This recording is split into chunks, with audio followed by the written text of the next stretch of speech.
With every fight Sukuna has in the series, we see him take a distinct interest in not just the characters, but their innate potential and talent as a Jujutsu sorcerer. With each fight, we see Sukuna not just enjoying himself, but pushing his opponents to their very limits. But doesn't hold Sukuna's interest whatsoever is Yuji Itadori. As you may have seen in my recent video, I believe Yuji has gotten much stronger lately, but if you haven't seen it yet, go check it out before you watch this one.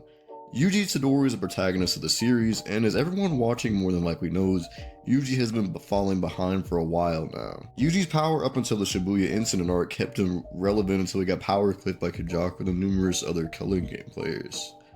But I think by the end of this, Yuji will be at a higher level than ever before. But before I delve deeper into the video, if you want to see more content like this, hit the subscribe button and like button as it helps me greatly, and comment what y'all want to see next from me. To talk about how Sukuna can push Yuji to become stronger, we need to discuss how Sukuna pushes others to go beyond their limits. Sukuna, when he fights Megumi for instance, is giving Megumi every opportunity to take advantage of his curse technique and talent to see what Megumi is capable of. Even flat out tells Megumi he's a wasted treasure and it was a missed opportunity when he ran from the finger bearer instead of taking his chances and fighting it out.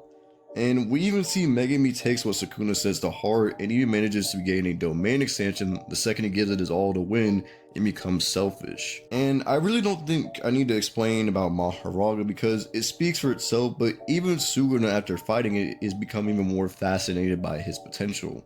This is implied to be one of the reasons why he wanted to take over Megumi's body as a vessel, but we do see him guide Megumi indirectly to new heights. Against Jogo, he does toy with him a bit and wants to see what he's fully capable of, but because of his mindset, he couldn't reach his full potential. Although it was brief, we do see Sukuna impart some wisdom on Jogo's power and potential and what he could have done to become stronger going forward. But however, I did make an in-depth video on this, so I'll leave the link in the description if y'all are interested in it. Next up, we have the most obvious one being Satoru Gojo. When he does fight Gojo, we see Gojo losing initially in the fight, so resorting to new measures and interpretations of the Limitless and of his domain expansion, Unlimited Void. He's able to create a new version of Hollow Purple, forcing in an improvised collision between red and blue, and because of this time in the Prism Realm, he's capable of reducing the size of his domain to that of a tennis ball just to keep up with Sukuna.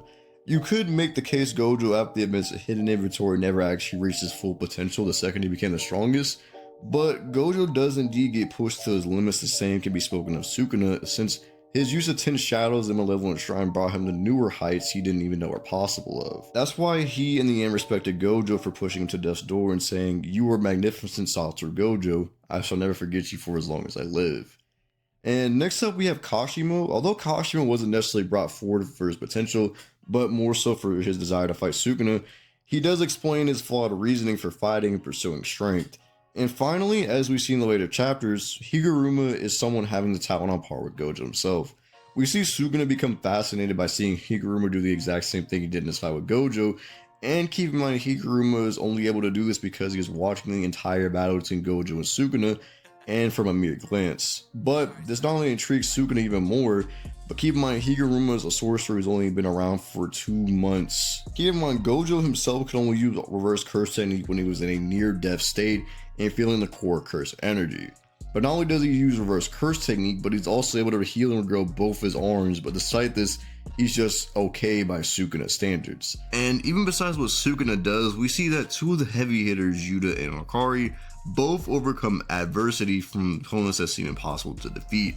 In Yuta's case, prior to mastering Rika, he went from barely being able to fight with Rika and Geto to completely outspeeding Geto and forcing him to use his maximum Uzumaki. And even in the Sendai call, do we see Yuta take a severe beating but fighting Ishiguro and Uro and still managing to take a win. In Hakari's case, although he's virtually immortal, because of Kashima's busted arsenal, we see them go back and forth and even nearly kill Hakari several times. But because Hakari never backed down and became faster and stronger from this experience, he gained newer potential and new experience, allowing him to grow. This is what I mean when I say that characters who never back down and continue moving forward do become stronger, and when they fight Sukuna, although they typically do die, we do see that, like in the case of Megumi, that experience does make them more powerful, or in this case unlocks greater potential. So where does Yuji compare to this, and what does this mean for him? Yuji, since the beginning of the series, is one of the few who has the potential that can surpass Gojo and even a candidate to become the strongest. Sukuna does not find Yuji interesting whatsoever, and he's made it clear several times in the series. However, the few times he is interested in Yuji is when he does something completely unexpected, or at least what Sukuna didn't think he could do.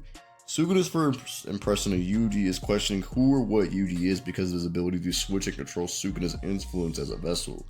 Although Sukuna is then bored with Yuji referring to him as being slightly stronger than most humans, but that's all in that Yuji doesn't understand what true sorcery is. But we see the one time Yuji experiences growth that even shocks Sukuna is when he feels anger at Sukuna and he catches Sukuna off guard completely. In response to this, Sukuna asks Yuji, who's so weak, why does he keep moving forward trying to be happy despite his weakness? To Sukuna, Yuji is just a weakling who just wants to be happy and not do anything about his weakness. And this makes sense. Yuji, despite all his actions, although wants to win, he is not selfish, nor does he depend on himself when it comes to fights. If you take Maki for example, although she does a fight alongside others, she doesn't depend on them but more so on herself and her own abilities as to not hold them back. Maki, despite her lack of curse energy, is willing to do anything to become stronger and keep moving forward, whereas Yuji is someone who is notably willing to die if it's convenient because Sukuna or is complacent with just dying to win, so to speak, or just to win in the end as long as he's dead. But the point is, Yuji's weakness stems not just from his lack of selfishness, but because he makes the same mistake every time, always relying on someone else to save him and support him, when instead he should have faith in his own abilities and think of ways to adapt and grow stronger. And now that Sukuna seemingly killed Higuruma, it seems as though Yuji is finally alone to fight Sukuna. So instead of guiding Yuji or giving him hints to grow, instead Yuji will pave his own path that no one has walked before him to reach the heights Gojo believed he could. Not only would this give Yuji an opportunity to grow, but we need to keep in mind Yuji is also a Sukuna finger in essence. A theory most people have is that because Yuji is essentially a Sukuna finger, he may have access to Sukuna's abilities. And we even see when Yuji makes physical contact with him, it makes even Sukuna question this odd feeling he's experiencing and question what just happened. So it may be possible that he could unlock Sukuna's curse energy power or talent that Sukuna has hidden away. We see that curse energy does interact and acts weird toward the curse energy it belongs to, as shown with Gojo at the end of the Sukuna fight. But again, as I said in my last video, I do believe Yuji potentially has blood manipulation and it's implied he has a soul swapping ability, but if he manages to survive, his interpretation of power will bloom and he'll succeed Sukuna's expectations. And this would make the most sense, especially since Sukuna is the one who caused Yuji the most suffering of all. It would make the most sense for Sukuna to literally create his worst enemy, especially someone he least expects to be his downfall. A weakling like Yuji who takes and masters the abilities inherited by a curse that he himself took on him would be a perfect twist.